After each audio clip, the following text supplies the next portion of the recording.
Welcome to 11 Investigates Case Files, where we pull back the curtain a bit on some of the biggest stories we've covered in our investigations.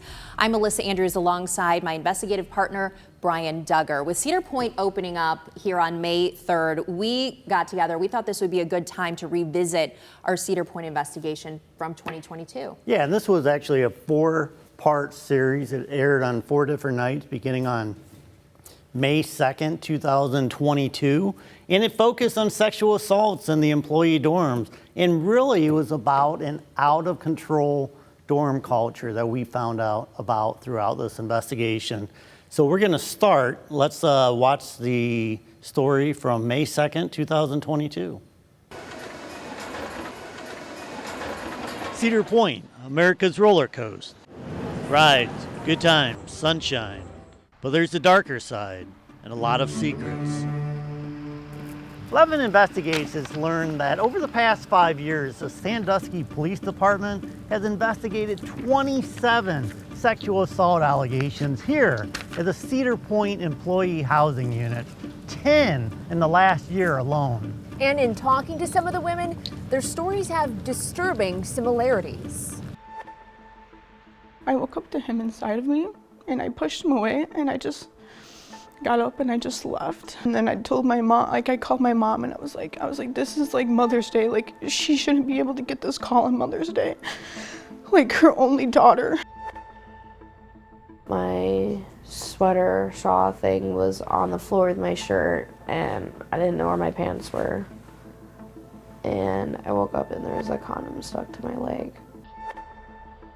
I had my door unlocked to go back and forth in the bathroom getting ready for bed, and I was taking out my contacts, and he just walked in, like, unannounced, and like he grabbed me and pushed me up against the bed. 32 men are listed as suspects by Sandusky police in the 27 sexual assault reports. We don't know what many of the suspects look like. That's because they've never been arrested or charged with a crime. Of the 3 men charged with a crime, one name stands out, Donnell Folks. He's in prison for sexual battery. Alexander Makupson is charged with sexual imposition and still awaiting trial for an incident that took place in 2018. The alleged assaults have taken place in a series of employee dorms and apartments near downtown Sandusky. Those units did not receive positive reviews from most people we interviewed. We went back to the dorm and realized that, like, we can't, like, unpack anything because the place was just dirty. They had, like, spiders everywhere in the corners. They had, like, cobwebs all over. There's a lot of drugs. There's a lot of alcohol. And multiple people told us that there's little security. Now, we wanted to talk to Cedar Point officials and the Cedar Point police chief, but our request for an interview was declined. We told a spokesman that we wanted to talk about numerous sexual assault reports, but we're told that there is no interview availability. The fact is, we simply don't know the true number of sexual assaults inside the Cedar Point employee housing units. Cedar Point police have not turned over any of its incident reports, arguing it's a private force and not subject to records law. But 11 Investigates is fighting for those records, believing that there may be more than those 27 assault allegations. Again, all that we know about are the incidents in which a victim went to Sandusky police or when Cedar Point called for assistance. Do you have any females on? For Perkins, why? We got a sexual harassment complaint. Need a female. If not, we definitely need an officer. Get your body cam. Sandusky Police Chief Jared Oliver said his officers investigate every single complaint they receive, but he admitted that he has no way of knowing if Cedar Point police are reporting every incident. If we are called, I say if, we may or may not be called. But if we are called and we go to the scene, then we take over the scene. If there's an arrest that needs to be made, our officers make that arrest. If there's a report that needs to be handled, all officers take care of that report. I can't speak if we're called to every call. Now, tomorrow night, we're going to tell you more about the alleged victims and tell you about one former Cedar Point employee who was accused of assaulting coworkers during 2 different seasons. I was too scared to even leave my apartment to tell anybody, so I just stayed in my apartment and just called 911. All right, so a lot brought to the surface there, and there have been a lot of changes due to this investigation, and we'll get to all that. But first, tell us how we got this story. Yeah, we got this story because the woman, and we're actually going to play a soundbite from her, but Leanne, we had found out that she was suing Cedar Point, and my producer found that, and she was suing Cedar Point for being sexually assaulted while she was an employee at the park. Mm-hmm. And so what we did at that point... You could have just done a story on that, but you said, wait. Yeah, absolutely. I told my producer, I said, look, let's try to see if there are other cases, other sexual assault reports in those dorms. Because again, if you can focus on the big picture rather than smaller picture, Leanne being assaulted was not small, but it was one incident, and we really wanted to see if there were more incidents. So let's hear from Leanne, and again, we're repeating some of these thoughts, but I want to make points about each of them. I had my door unlocked to go back and forth in the bathroom getting ready for bed, and I was taking out my contacts, and he just walked in, unannounced, and he grabbed me and pushed me up against the bed. So Leanne, there was a foreign employee, I believe he was from Turkey. There are many, many employees there who come in for the summers or whatever, and they come from other countries. Absolutely. Even says it on their badge. Yeah, and so he was involved in this incident, and after she reported it, he actually fled the country. So he has not been back as far as we know, so they were not able to proceed with charging him with anything. But Leanne, she kind of kickstarted all of this because she said, not only did this happen to me, but Cedar Point weren't taking me seriously, and they were trying to discourage me from, reporting this. And what happened when she came forward, then we got these reports, and then we got more and more victims. So you got 27 reports initially. How were you able to get those from, as you pointed out, a private business, really, Cedar Fair? Yeah, the Cedar Point Police Department, and we'll talk this a little bit down the road, later in the show, but they said they're a private police department, and they didn't have to hand over these reports. But we went to the Sandusky Police Department, and they had, whenever there's a serious allegation, in this case like sexual assault, they would actually be called and they would respond. So we were able to get it from the Sandusky Police Department. So was there ever any evidence that the Cedar Point Police Department, since it operates kind of, not currently, but back then as this private entity, tried to shield these reports from the Sandusky Police? We heard that from multiple people who came forward during the course of this investigation. And this was, a 4-night series, but we probably ran dozens of stories on this. And many people were reaching out and saying, not only the police department was saying, hey, you don't want to ruin this kid's life. You guys were drinking, maybe you're doing drugs. Maybe he pushed it too far, but you were drunk too and behaving improperly. And we heard that over and over from people. And we also heard it from HR workers who said they were told that, look, try to discourage these people because we don't want everybody getting kicked out. Well, that's like the 1990s definition of sexual assault.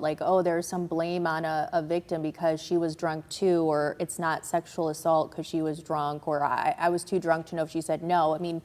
We adhere to different definitions of sexual assault, you could argue now. Okay, so you did find that the Sandusky police did respond to 27 reported incidents. Yeah, absolutely. Okay. And tell me about Casey's story. Yeah, so Casey, again, when we started getting these reports, on some of the reports, we found names. We found some witnesses. We actually found some victims' names. And Casey was one of those that we found. And we actually have some sound from her. Again, you heard it in the story we previously played, but let's listen to it again. I want to talk about her. I woke up to him inside of me, and I pushed him away, and I just got up and I just left. And then I told my mom, like I called my mom, and I was like, this is like Mother's Day. Like, she shouldn't be able to get this call on Mother's Day. Like, her only daughter. Yeah, so again, this was short. I mean, I believe this was the night that Casey had moved in, or the night after she had moved into work. She was excited about working at Cedar Point. What kid wouldn't be? I mean, you're working at one of the largest amusement parks in the country, an exciting place.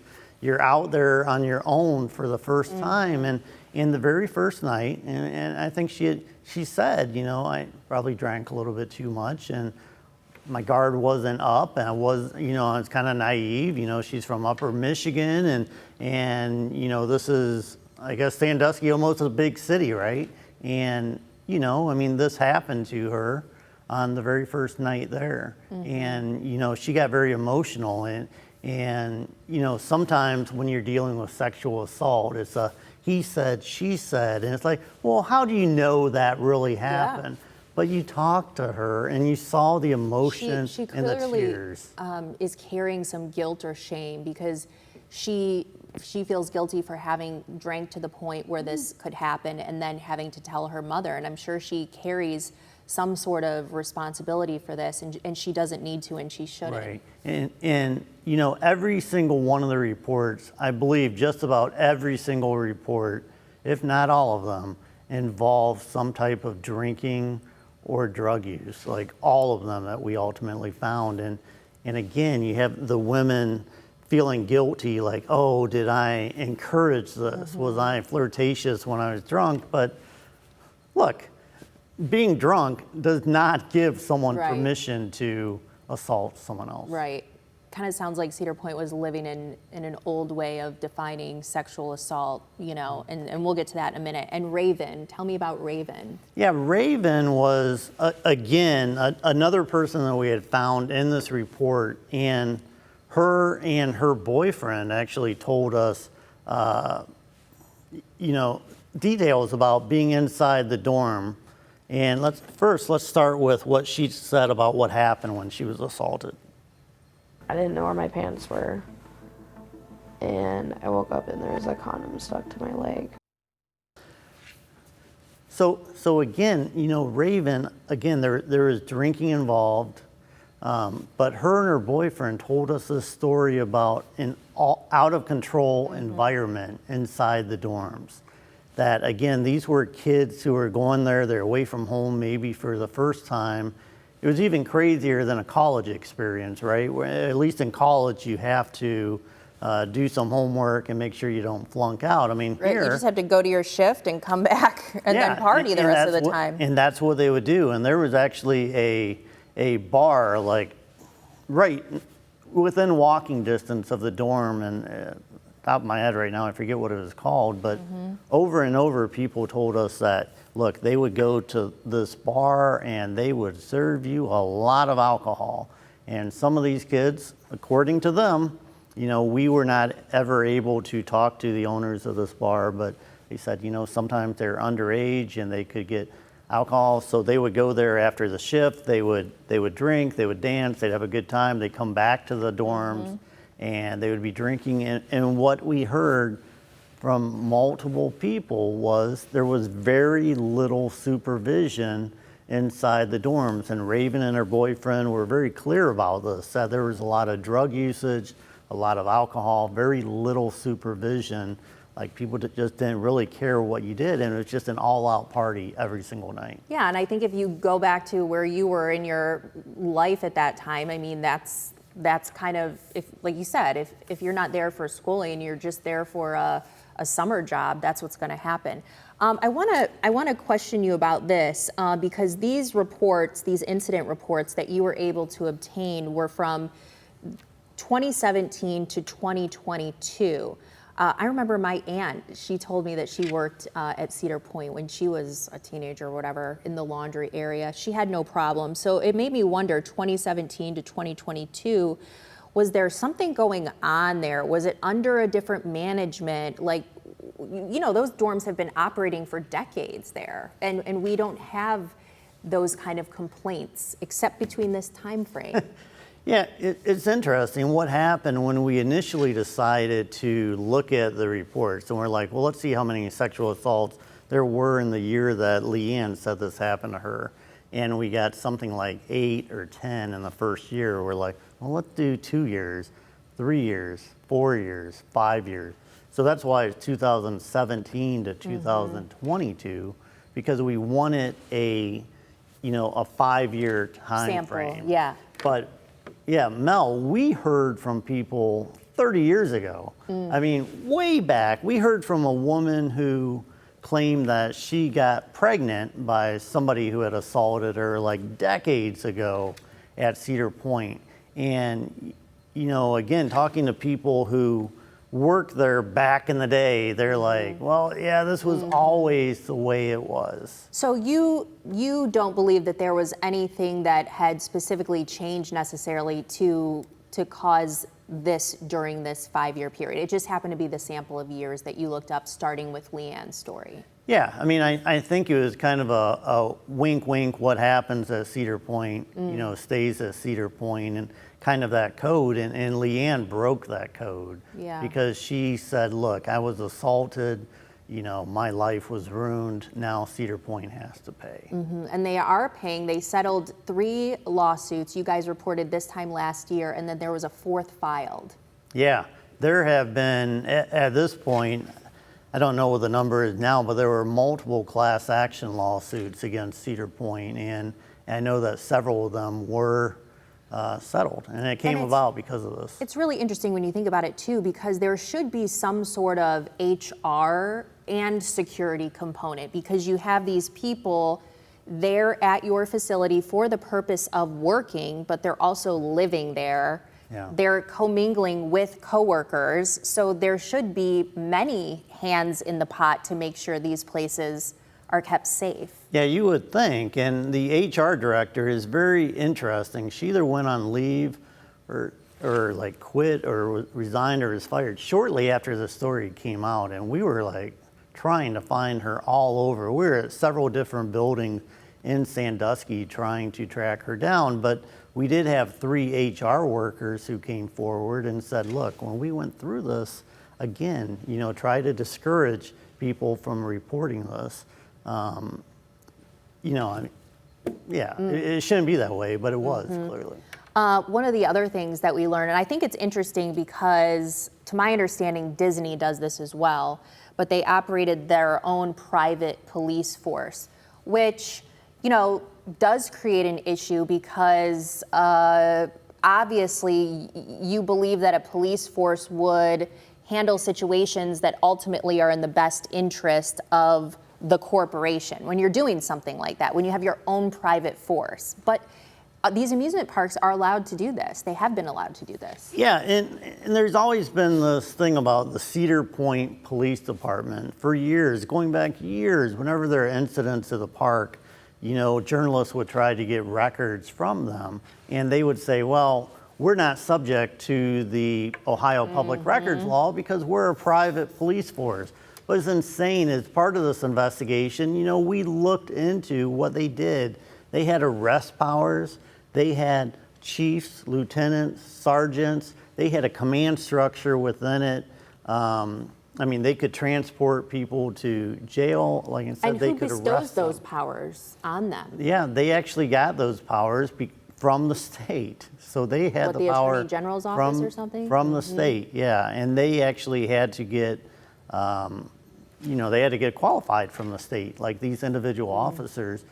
And so when we originally went into the story, our plan initially was to kind of get these records from the police department. And, he responded to me, the chief, Ronald Gilson, responded and said, we'll get back to you. We're going to give this to our attorney. We'll see whether we need to turn these over, and we'll get back to you. never heard another word. Never heard another word from them. And, we actually ended up taking them to the Ohio Supreme Court because we're like, you are a police force. You should be subject to Ohio public records law. But initially we got nothing from them. So how did what was the decision? How did the Supreme Court rule on this? Yeah, the Supreme Court absolutely sided with us. And they said, look, you are clearly a police department. You're subject Dealing to... with the public. You're dealing with the public. I mean, how much more public can you be? Than Cedar You're here, Point. you're arresting Right. citizen, and you need to turn over any records that you have in your possession. And so, Amen. I love that. Absolutely. and so we started with 27 that we got from Sandusky, and then Cedar Point, when we were in the process of suing them, out of the goodness of their heart, they provided a couple records that they had found that said, well, you might not have these. So I think we got 5 or 6 more from there, but ultimately it ended up being like more than 50 that we got all together. During that same 5-year period, 2017 to 2022? They actually gave us another year. So they went back to 2016. So I think it ended up being like 52, 53, something like that. And some of the reports were, just kids behaving badly, like, a guy like pinched a girl's butt and she smacked him. Not necessarily breaking the law. Yeah, yeah. So some of those were like that, but there were definitely reports of rapes. And, But again, even something like that, it's a culture issue, right? Yeah. It's a culture issue. It's been shown that it's acceptable. Right. So, Mel, what actually ended up happening here is that Sandusky, because Cedar Point Police had the authority to operate under the city of Sandusky. Their officers got their power from the state, but Sandusky gave them the power to operate. And in Sandusky ended up disbanding the Cedar Point Police Department because of this investigation. Because there were just too many allegations coming forward that, look, they were looking the other way. They weren't serving victims. Right. So did the Sandusky police did they face any liability in this? I'm hearing it as maybe they were an oversight. Were they not even an oversight? Or did they have to check on them, on the Cedar Point police? Or? Yeah, I don't think Sandusky police ever ended up getting sued or anything like that. But again, you're right. I mean, the city of Sandusky gave them the power to operate, and the park. I mean, obviously, I think when you're looking for liability, everybody's going to go after the billion-dollar company, which was Cedar Fair. So maybe that's why Sandusky police wasn't ever involved. But so at this point today, the Sandusky police respond to all calls in Cedar Point. Good, because they can be held clearly accountable by state offices like the Attorney General. Okay, so where we are today, from what I could find, only two men were charged out of all of these reports. The 3 settled lawsuits, there was a 4th one that was filed, and now we have the Sandusky police that is overseeing security at Cedar Point. Are the dorms cleaned up? Have there been any more complaints? The one guy was talking about how those dorms are really just out of control. Yeah, so since this report aired again, May of 2022, so this will be 3 years ago? Yeah. Pretty much, and I check in with Chief Oliver, stand-up guy. I mean, I don't think he was thrilled that we were doing this investigation, but I mean, he's always worked with us. When I've asked for a report, he's always given it to me. So every couple months, I check in with him and say, hey, can you tell us if there's been any more assault reports filed from these dorms? And what we've seen since this investigation, they have gone down dramatically. And I don't think that's because they're not reporting it. I think maybe Cedar Point did something and they've never been clear to us what they've done exactly, but Which they you would have think gone they would down. want to get out there. You know, it would certainly, I think, be an interesting story and really a positive one for them if they acknowledge, okay, now I understand they don't want to get sued, so, but if Sure. they just say, come on in and we'll show you the changes that we've made. Yeah, I mean, that was our thought. You know, during this investigation, and there were a couple times we got kicked off the property at Cedar Point. We were told by workers that were working there that during their orientation, they were told, if you talk to WTOL, you will be fired. And, you know, I don't know. I mean, would I have handled it differently? I'm not a corporate PR guy, but you would think you'd want us to, you're right, that you'd want to show us that, hey, we made these changes, this is what we've done. The city of Sandusky, or the county of Erie County, actually offered them sexual harassment training for free, and they did not take them up on it. And they could be providing that privately within their own HR department or whatever, but you know, they've got a big stage. I mean, people come from around the world to go to Cedar Point, Yeah. and so, you know, certainly they played it in a way where they just kind of wanted to move on and not acknowledge and hope that it goes away. Yeah. And hopefully it's going away because this has stopped happening. Yeah, I mean, like I said, we're not seeing nearly as many reports as we did. I did see, trying to get more information about this, but late last year there was a rape report that was filed that took place inside that dorm. So we're trying to figure out whether anything came of that, whether anybody ended up being charged or, but so. Yeah, and I know you'll go to Cedar Point and bring it to them and say, how, you know, did you handle this? Give Yeah. them the opportunity. Yeah. Well, it's good to know you guys are still keeping up with this story. Thanks so much for joining us here on Case Files for this week. I'm Melissa Andrews, along with lead investigator Brian Duggar. We'll see you next week.